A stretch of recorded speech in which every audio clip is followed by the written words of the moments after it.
obviously you joined Twisted Sister in 1976, and JJ and Eddie, they were a few years older than you, and I read that you once said that they treated you like a kid. You felt a little bit ostracized at the very beginning, so you felt like you had to prove yourself. So what did you do right at the start? What did you do to kind of prove yourself and make yourself that lead man of the group?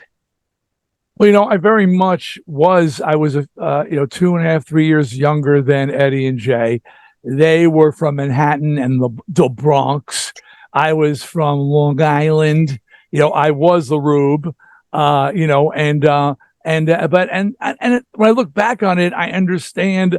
I mean, I remember going to the first time to JJ's apartment and in Manhattan, and Eddie picking up Eddie in the Bronx. A, terrified. B, I was just like jaw drop, like looking around, like mystified. The big city. I was a Rube, and they treated me like. I mean, I got in the band because of my voice, but they treated me like that. But I took great offense to it at the time, and I felt very alienated. And it set a tone for the entire time I was in the band.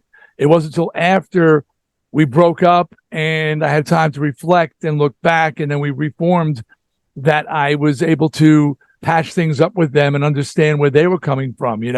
So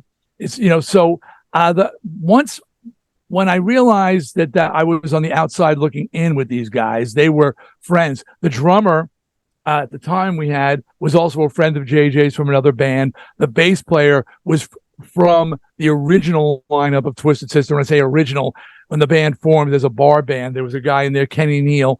So it was like these 4 guys, and then older guys, and then me, this kid.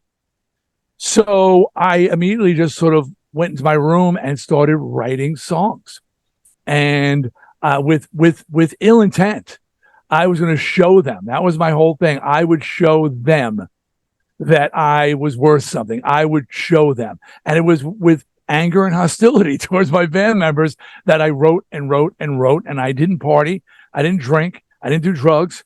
I already had Suzette, my girlfriend. So I just stayed inside and just wrote endlessly until I was just overwhelming, until I got good at it. And I was overwhelming them with material. And they had to take notice, say, oh, my God, this guy's actually got something going on. And did it make a difference to your stage presence as well? I mean, obviously, you're known for your flamboyant stage presence and things like that. Do you feel the need to really push it out big time when you're on stage with them? When I always was very, what's the word? I'm lacking the word. It's too early. It's early in the morning here. For me, it's early. I just woke up. But I was always very active on stage. But I joined a band where JJ was the leader. It was his band. As I said in my memoirs, Shut Up and Give Me the Mic, I was never even officially told I was in the band. JJ said, well, we'll see how it works out. And then proceeded to fire the drummer, who I was just talking, because, and he was about my age. He was another Rube from Long Island. So I felt my job was always on the line. And I would just step back after I sang a song, and JJ would front the band. He would talk to the crowd and blah, blah, blah. But I was paying attention. I was studying, and slowly I started, inserting myself in the front man conversation because he was the front man. And eventually I just pushed him completely. And again, with malice, I was out to take over the band and show all these 4 guys that Dee Snider mattered, and Dee Snider was important to Twisted Sister. And ultimately I became like the driving force. But it was very, very deliberate on my part to show them, and not the world, show them. And after them, I had to show the world. Yeah, you certainly did. But let's start with the tri-state area. You guys were huge. You were playing to thousands of people at night, but you just couldn't get that record deal. And obviously, I'm over here in the UK, so I want to touch on the fact that you guys actually did get your first break. Your first label signed you was here in the UK, wasn't it? Yeah, we did so many demos, and I was writing endlessly, and we made 5, count them, 5 full attempts at every major label and minor label in the United States. 5 demos, 5 packages, 5, you put together your photo, 5.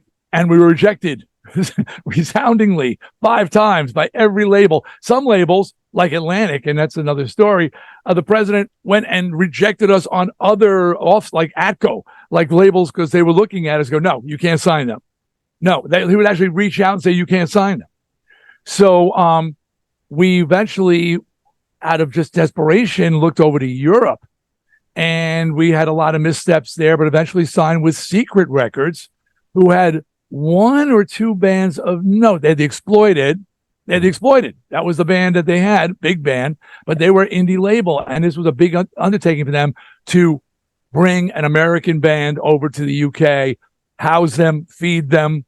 We ate a lot, and put them in a studio. And ultimately, I think it did Secret Records in. The late Martin Hooker, who went on for Music for Nations and did quite well, but that was his first label attempt, and I think we killed it. I think his intentions were good, but they went under. Wow. How did you find coming to the UK then? Because I spoke to Pat Travers, who did something similar. He came over to the UK, I think it was mid to late 70s, and he got his break over here as well. But how did you find the era of kind of the early 80s, late 70s when you came over? And because it was a very dark time, wasn't it, the UK at that point? It was a weird time. It was, it was the earliest days of New Album, and it was the crossover. The punk scene was drawing, was dying. It was mutating. Yeah. So that's where you find a band like Motorhead riding that center right there, being punk enough for the punks and metal enough for the metalheads. I remember the first show we did at the Marquee.